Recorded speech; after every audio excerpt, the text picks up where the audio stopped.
जी नमस्कार। आज की हम लोगों की जो टॉपिक है बड़ी ही महत्वपूर्ण है और ये है भारत की न्यायपालिका। तो ध्यान रखेंगे, न्यायिक व्यवस्था हमारे यहाँ प्राचीन काल से रही है। न्यायिक व्यवस्था हमारे यहाँ प्राचीन काल से है और अत्यधिक साइंटिफिक जुडिशियरी सिस्टम काम कर रही थी, लेकिन एक स्टेट लेवल पर नहीं या गवर्नमेंट लेवल पर नहीं, ये सारा का सारा काम कर रही थी हमारे स्थानीय स्तर पर, परिवार स्तर पर। जैसे यदि परिवार में सबसे पहले मनुष्य जब परिवार नामक इकाई में रहना शुरू किया, होमो इरेक्टस एरेक्टस होमो सेपियंस निएंडरथल के रूप में, तो वैसी स्थिति में मनुष्य ने परिवार नामक इकाई से जब जुड़ा तो जानते हैं क्या हुआ। परिवार में जो वयोवृद्ध सदस्य होते थे या अनुभवी होते थे, जुडिशियरी का काम उन्हीं से लिया जाता था, यानी कि न्यायिक कार्य परिवार में वही करते थे। परिवार के बाद धीरे धीरे कुलप बना, जो कुल एक वंश के प्रधान होने लगे, कुलप कहलाने लगे। फिर ग्राम बना तो ग्रामणी हो गए, यानी मुखिया हो गए, वो डिसीजन देने लगे। और परंपराओं के आधार पर, निर्णयों के आधार पर, अनुभवों के आधार पर, कथाओं के आधार पर, पुराणों के आधार पर, उक्तियों के आधार पर वो अपने निर्णय सुनाने लगे और उस निर्णय पर हमारी व्यवस्था अत्यधिक आदर्शात्मक न्यायिक व्यवस्था के रूप में स्थापित हो गई। लेकिन बाद के काल में जब वंश परंपरा हिलकोरे लेने लगा, जात पात, ऊंच नीच, क्षेत्रवाद, भाषावाद ये महत्व जब अर्जित करने लगा तो कुछ न्यायिक व्यवस्था में दिक्कतें आ गई। और सबसे ज्यादा न्यायिक व्यवस्था में दिक्कतें आई थी गुप्त काल में। कब आई थी? गुप्त काल में। क्योंकि स्वयं कालिदास जब किताब लिखे हैं, चाहे वह विज्ञान शकुंतलम नामक किताब लिखे हो, कुमार संभवम नामक किताब लिखे हो, तो संस्कृत और प्राकृत दोनों भाषा का प्रयोग किए हैं।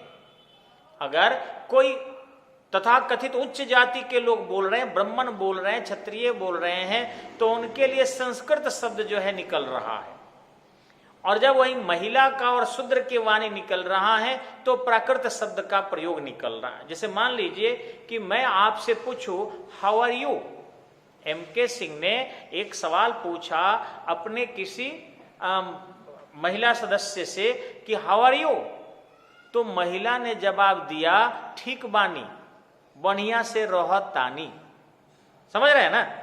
मैंने इंग्लिश में पूछा और उन्होंने भोजपुरी में जवाब दिया। यानी उस समय के साहित्यकारों ने भी भाषा भी उनके तरफ से निकलवाया, स्त्रियों के तरफ से या कुछ समाज के अछूत लोगों के तरफ से, अछूत थे नहीं, वो बना दिया गया, तो उनके द्वारा वही प्राकृत शब्द का प्रयोग भी करवाया गया, जिससे समाज साहित्य में भी टूटने लगा, उच्च नीच का भेदभाव हो गया। उसके बाद तो छुआछूत इतनी चरमोत्कर्ष पर पहुंच गई कि देखे होंगे विवाह दो प्रकार के मान लिए गए। Intercaste marriage is two types, anulom and प्रतिलोम। अब अनुलोम क्या था कि जब तथाकथित उच्ची जाति के लोग तथाकथित नीची जाति की महिला से विवाह करे तो उसको अनुलोम यानी एक्सेप्टेबल। लेकिन यदि नीची तथाकथित नीची जाति के लोग तथाकथित ऊंची जाति के लोग से विवाह करते थे तो उसको माना गया प्रतिलोम, अनएक्सेप्टेबल। तो आप समझ सकते हैं किस तरीके से समाज में जो जुडिशियरी सिस्टम गुप्त काल के बाद स्थापित होने लगी, उसमें बहुत सारे वीक पॉइंट सामने आने लगे, जो कल्चरल रूप से, सोशल रूप से, फैमिलियर रूप से लोगों को तोड़ने लगे, बांटने लगे, कमजोर करने लगे। नारद स्मृति, बृहस्पति स्मृति थोड़ा सा उन्हें रीच करने का प्रयास किया, लेकिन हुआ नहीं। उसके बाद तो खैर सल्तनत काल में, मुगल काल में और बुरी स्थिति हुई और धर्म को प्रायोरिटी दे दिया गया और धर्म के आधार पर डिसीजन होने लगा, साइंटिफिक डिसीजन की कमी आने लगी।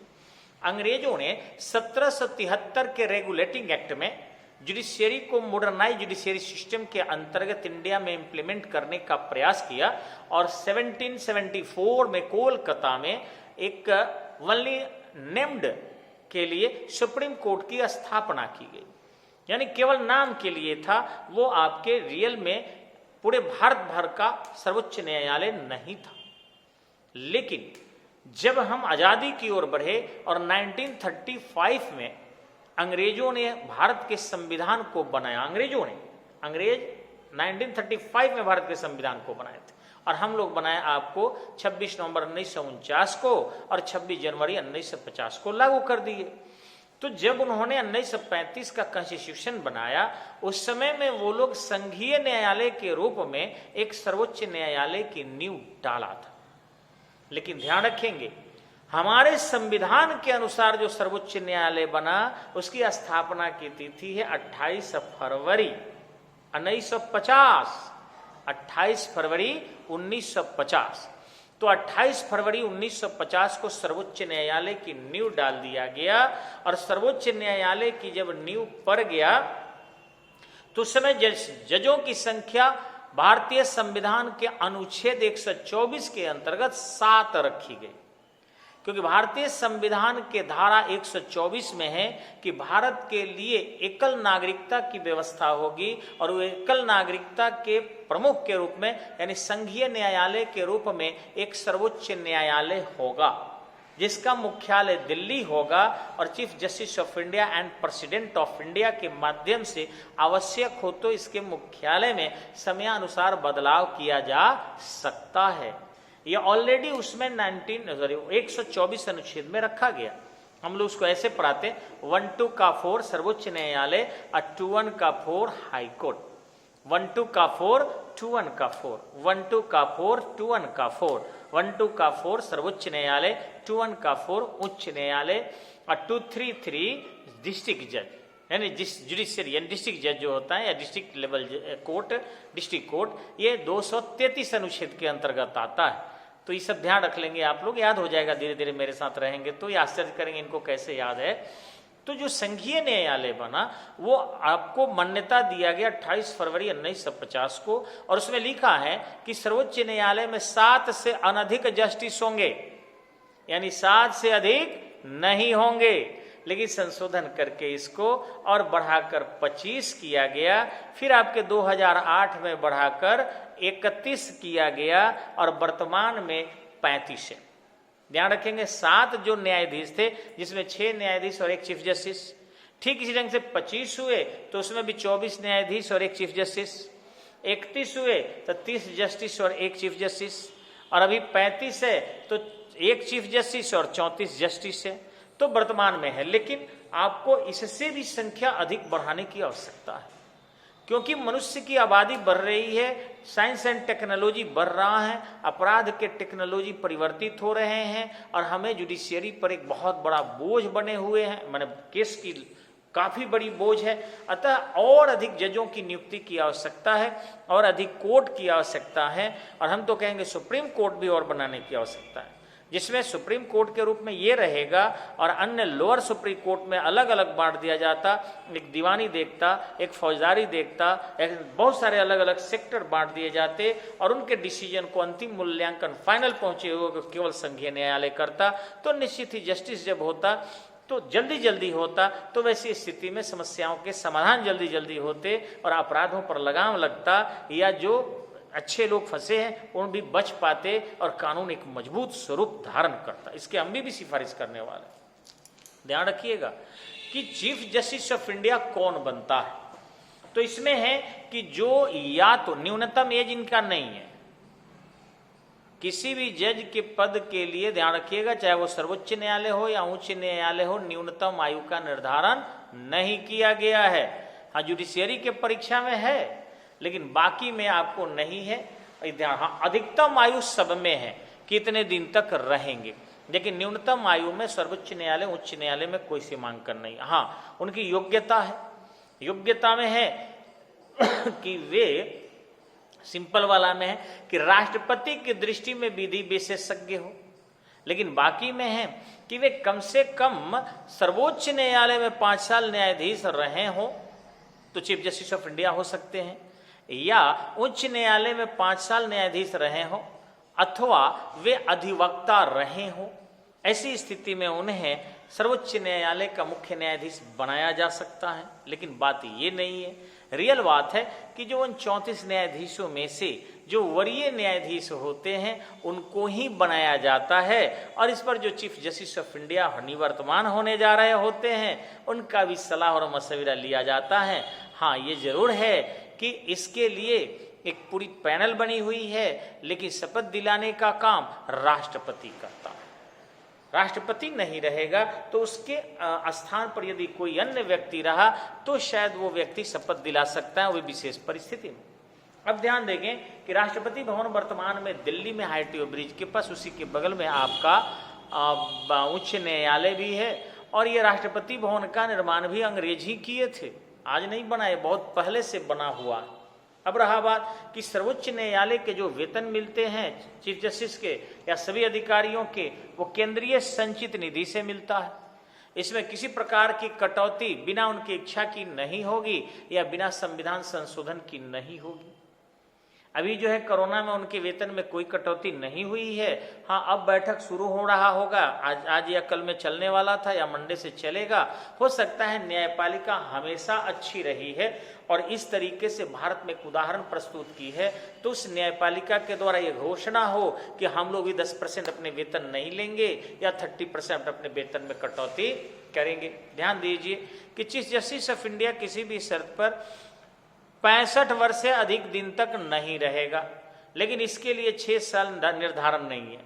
अगर ये 50 साल की उम्र में बन गया तो 15 साल तक रहेगा। चीफ जस्टिस ऑफ इंडिया को हटाने के लिए राष्ट्रपति से भी कठिन तरीके हैं। आपको थोड़ा बता दूं मैं कि राष्ट्रपति से भी कठिन तरीके हैं चीफ जस्टिस ऑफ इंडिया को हटाने के लिए। कैसे? पहला कि चीफ जस्टिस ऑफ इंडिया को हटाने के लिए संसद के दोनों सदनों में से किसी भी सदन में प्रस्ताव लाया जा सकता है। ये बिल्कुल सही है। दोनों सदन में प्रस्ताव यहां अगर लाते हैं किसी भी सदन में, तो वैसी स्थिति में आपको उस सदन के कुल सदस्यों के कम से कम 10% सदस्य लिखित रूप से दें। 10%, 1/4 नहीं। यहाँ भारत का राष्ट्रपति के लिए था आपको 1/4, यहाँ 1/10 तो लिखित दे, और सदन में जब बुलाया जाए तो वो उपस्थित हो और तब जाके उनके खिलाफ महाभियोग की शुरुआत हो। उसके बाद एक सदन अगर पारित कर देता है तो दूसरे सदन में जाएगा, और दूसरे सदन में भी राष्ट्रपति चीफ जस्टिस ऑफ इंडिया स्वयं या अपने माध्यम से किसी अधिवक्ता को भेजकर अपना पक्ष रखवाएगा। और उसके बाद यदि वह सदन भी पारित कर दिया तो भी चीफ जस्टिस ऑफ इंडिया नहीं हटेगा। तब एक कमेटी बनेगी और वो जांचेगी कि क्या राज्यसभा या लोकसभा अथवा दोनों सदन में कहीं इस महाभियोग को पारित करवाने में विधि की त्रुटि तो नहीं रही है। और अगर विधि की त्रुटि नहीं है तो दोनों एक ही सत्र में पास किए हैं ना। नेक्स्ट चीज है, अगर एक ही सत्र में पास दोनों किए हैं और दोनों में किसी भी प्रकार के पारित करवाने में दिक्कत नहीं है, कमेटी ये लिख कर देगी और राष्ट्रपति जब इस पर हस्ताक्षर करेंगे तभी जाके उन पर महाभियोग लगेगा, अर्थात चीफ जस्टिस ऑफ इंडिया पदमुक्त होंगे। ध्यान रखिएगा कि राष्ट्रपति का हस्ताक्षर चाहिए, कमेटी का रिपोर्ट चाहिए, एक ही सत्र में दो सदन द्वारा पारित होना चाहिए। ये तो राष्ट्रपति के केस में है ही नहीं। वहां तो दोनों सदन जैसे पारित किया राष्ट्रपति के, यहाँ दोनों सदन पारित करे और कमेटी जांच के दे कि कोई कानून और प्रक्रिया में गड़बड़ी नहीं हुई है, सही सही जो है महाभियोग लगा है, और तब जाके राष्ट्रपति के पास जाएगा, हस्ताक्षर करेंगे, तब जाके हटेंगे। ध्यान रखेंगे अन्य सदस्यों को जो सर्वोच्च न्यायालय में हटाने के तरीका भी यही है। और यही कारण है कि अभी तक एक भी न तो राष्ट्रपति के खिलाफ महाभियोग लगाया जा सका है और न ही चीफ जस्टिस ऑफ इंडिया के खिलाफ महाभियोग लगाया जा सका है। एक बार भी अभी तक नहीं लगा है जी। लेकिन यही रहा कि अगर वो कर्तव्य से फौजदारीवाद में चले जाते हैं तो वैसी स्थिति में कोई भी क्विक प्रशासनिक एक्शन हो सकता है, महाभियोग वगैरह सोचा जाएगा, ये बाद की चीज है। चीफ जस्टिस ऑफ इंडिया सर्वोच्च न्यायालय से लेकर और ग्राम कचहरी तक के न्यायपालिका को जो आदेश देगा वह उस आदेश विधि सम्मत होंगे, स्वीकार किए जाएंगे। यानी सर्वोच्च न्यायालय के निर्णय भारत के अन्य सभी न्यायालयों पर विधि मान्य होगा, यानी सबको स्वीकार करना होगा। सर्वोच्च न्यायालय अपने एक अलग अध्यादेश जारी करने का अथवा अपने अभिलेखागार रखने का हकदार होगा। भारतीय संविधान के अनुच्छेद 129 में स्पष्टतः लिखा गया है कि वो सर्वोच्च न्यायालय स्वयं संज्ञान ले सकता है अथवा अपने समस्त निर्णयों के लिए वह एक अभिलेखागार रखेगा और निर्णयों में परिवर्तन करने का अधिक से अधिक बेंचों के माध्यम से डिसीजन को पहले के कम सदस्यों के बेंच के निर्णय को परिवर्तित करने की भी शक्ति रखता है। ध्यान रखेंगे, सर्वोच्च न्यायालय में सीधे सभी वाद नहीं जाते हैं, उसमें राज्य राज्य अथवा राज्यों, राज्य राज्य अथवा राज्यों, राज्य केंद्र यानी केंद्र राज्य अथवा राज्यों या केंद्रीय वाद, राष्ट्रपति उपराष्ट्रपति से संबंधित चुनाव, ये समस्त सीधे सर्वोच्च न्यायालय में देखा जाएगा।